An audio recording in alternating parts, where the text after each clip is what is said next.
Welcome to Raji multi vlogs.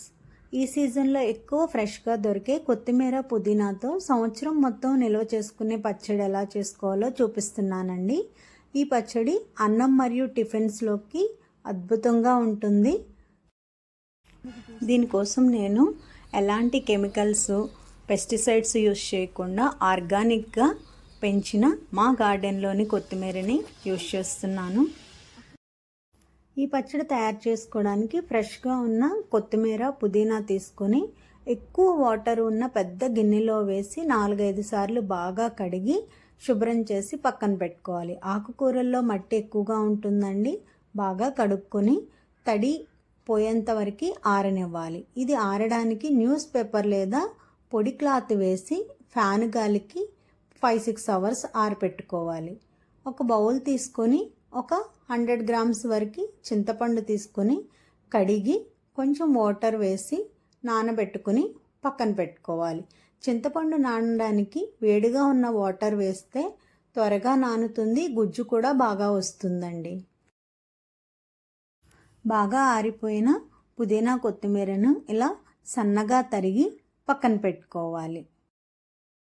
సన్నగా తరిగిన ఆకుకూరల్ని నేను 2 కప్పులు కొత్తిమీర, 1 కప్పు పుదీనా, మొత్తం 3 కప్పులు తీసుకుంటున్నాను.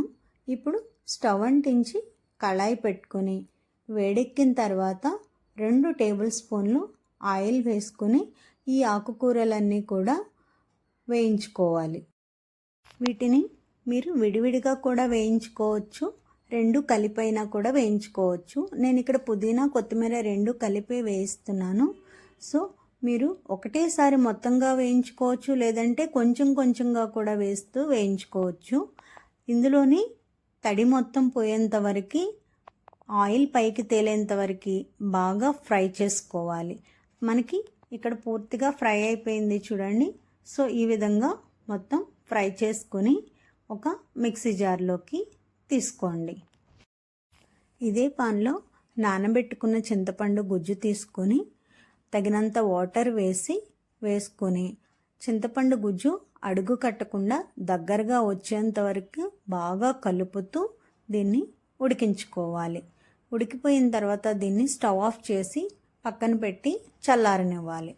ఇప్పుడు వేయించుకున్న ఆకుకూరలు, చింతపండు గుజ్జు 2 కలిపి మిక్సీ జార్లో వేసి కచ్చా పచ్చాగా గ్రైండ్ చేసుకోవాలి. మీకు పచ్చడి చాలా మెత్తగా కావాలి అంటే మెత్తగా కూడా గ్రైండ్ చేసుకోవచ్చు, లేదంటే కచ్చాపచ్చ గ్రైండ్ చేసుకోండి. ఇప్పుడు మరొక పాన్ పెట్టి 1 స్పూన్ మెంతులు, 1 స్పూన్ ఆవాలు వేసి మంచి వాసన వచ్చేంత వరకు వేయించి చల్లారనివ్వాలి. చల్లారిన ఈ మిశ్రమాన్ని ఒక మిక్సీ జార్లో వేసి మెత్తని పౌడర్ చేసి పెట్టుకోవాలి. మిక్సీ చేసిన ఆకుకూరల మిశ్రమాన్ని ఒక బౌల్లోకి తీసుకుని దీనిలో 1/2 కప్పు ఉప్పు వేసుకోవాలి. ఇక్కడ ఉప్పు నేను కల్లుప్పు అనేది మిక్సీ చేసి వేసుకుంటున్నాను. పచ్చళ్ళల్లో కల్లుప్పు వేస్తే ఎక్కువ రోజులు నిలవ ఉంటుంది.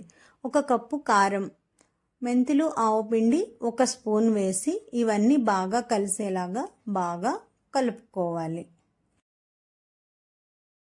బాగా కలిపిన ఈ మిశ్రమానికి పోపు అనేది రెడీ చేసుకోవాలి.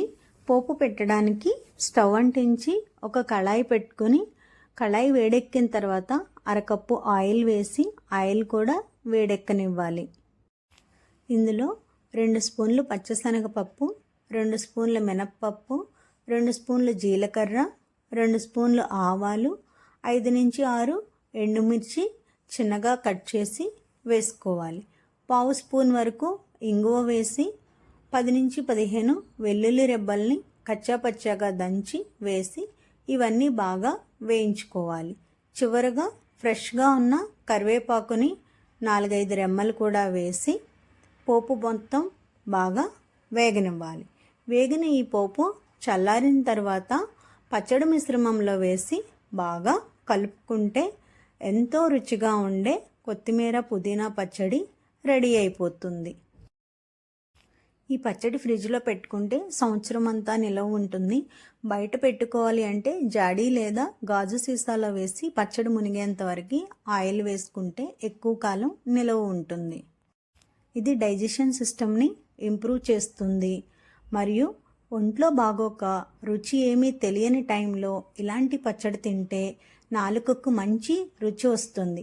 వేడివేడి అన్నంలో ఈ పచ్చడి వేసుకుని తింటే రుచి అద్భుతం అనాల్సిందే.